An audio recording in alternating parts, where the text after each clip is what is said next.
This is Professor Pete Alexander with the Winning at Business and Life podcast, where business leaders share their insights. It is 6 questions in 7 minutes because successful business leaders are busy and rarely have more time to spare.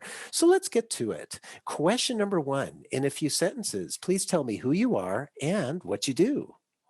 Hey, yeah, I'm Jimmy Coleman. I'm the founder of Lead Baller. We find companies who have an average deal size of 5, 6, or 7 figures, and we prospect for them. We get them in front of decision makers and help them book sales calls. Jimmy, it's great to have you on the show. Question number two, what is something that makes you smile and or laugh about working in your industry? Definitely smile. We've had clients as big as TikTok that we've gotten some really cool results for and stuff. And the reality is companies like that are not too hard to market for, but we also have some very small clients. We have a guy named Cole from Oklahoma who no one's really heard of. And he went from making, $5,000 a month as a solo entrepreneur to his first month and a half of working with us, $130,000. And it completely has changed his life. And so it's really gratifying to see something that you feel like you're good at and you put it to the test by helping other people and you see it benefit them and even change their life in a cool way. And that's a really cool feeling. Oh, I love it. And I not only hearing the results that you have, but I hear the passion in your voice. It's awesome. Question number three. I have a fictitious book with all the answers for business. What chapter would you think most companies should read?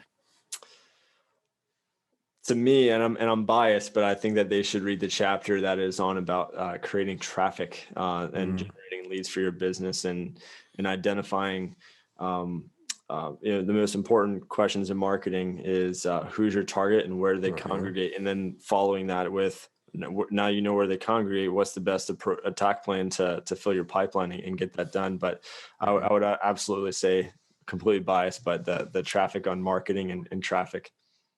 That's a good one. I'm a marketing guy myself, so I'll support that one. Question number four. Other than the generic work harder, have a great attitude, and care for customers, what advice or insight would you give to other business leaders? That's a really good question, especially when you eliminate some of the cliche responses. So for me, something that has never failed me and has really never failed anyone, and you'll appreciate this again as a marketer, is the numbers game. It doesn't fail. And I talk to a lot of businesses, and the reality is if you ask enough people to do business with you, then you'll get enough people to tell you yes in order to grow your business. And so it is kind of a generic and almost kind of a cliche answer, but it's simple but true, and simple yet explosive. And no matter how big of a company I'm working with, it's something that has never failed us once. And it's the thing that I find a lot of people actually don't want to hear because it is actually really hard to do. We've probably both been on Salesforce where they give us the minimum amount of work to do, like, hey, make this number of calls per day. And I remember doubling the second best person's activity just by doing exactly what the company was asking me to, the very minimum, So it's the one thing that people tend to avoid is just, finding what those actions are, the KPIs, and being married to them, being committed to them, and not making excuses why you don't hit them. It's the thing that no one wants to hear, and it's so simple, but it doesn't fail. Yeah, and that's so insightful. It brings me the thought, of the people who are not willing to make that commitment. Often it's because they try early on and maybe they do it for a day or two or a week and they don't see the results right away and they think, well, why am I doing this? But it's really that consistency over time that just generates that exponential growth. Would you agree? Yeah, and we probably also have some friends who they'll continue to invest into coaching courses, consultants, and things like that when the answer is staring them back in the face, because the reality is the real answer is, again, a simple one, but not one that they want to hear, which is just taking that action, right? And so that's something I had to remind myself of when I first got into business. Is I would assume that everyone else except for me had the answers, and I just had to pay people in order for me to start seeing results. But at the end of the day, it really just came down to me taking action. So That's huge. Yeah, it is. It is. The action is totally huge, and I love the reference of getting somebody else to tell you what to do. It's kind of like going out and buying a book and then just sticking it on the bookshelf, because it makes Yeah, you feel better. that's right.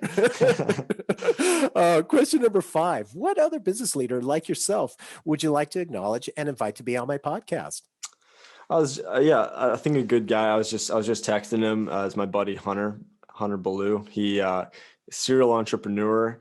His main cash cow is his roofing company, Hmm. and he's killing it there. Within a few years, has turned that into an 8-figure business. Wow. But he also has some other really unique business ideas as well, and he's building somewhat of even a roofing mastermind. I think I'll sign up a client today from someone he referred me. He's a really good guy, and going to his birthday party this weekend, so he's top of mind. Yeah. I love it. I love it. I look forward to talking to him. Thank you for that referral. Mhm. And our final question number 6: please tell me about your first job. Have you ever heard of Cutco knives?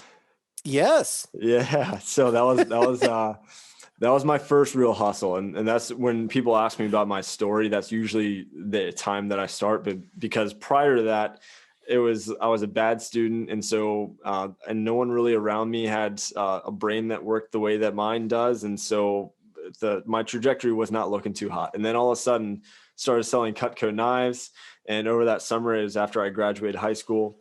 The valedictorian of my high school started the same exact time I did. So, someone whose trajectory was looking really good.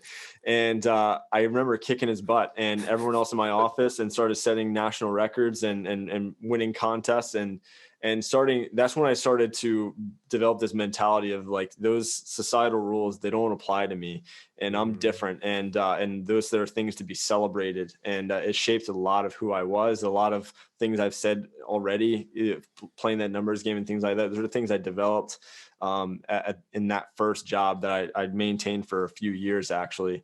And so, yeah, I always have to give credit back to Cutco for molding me into the marketer that I am now. I love it. It's a great story too, and showing, competing against somebody who, was probably somebody that was set up to be successful, and you beat that person and stuff. So it's great. I love that from the competition as well. It's a great inspiration. So Jimmy, thank you so much for being on the show. How can people find you? Sure. They can go to leadballer.com. That's the easy way to connect with me or someone on my team. Obviously, my profile, I think, will be accessible through this, my LinkedIn profile. And then honestly, places such as like Facebook and stuff like that is totally fine as well. Perfect. This is Professor Pete Alexander with the Winning at Business and Life podcast. Thanks for listening.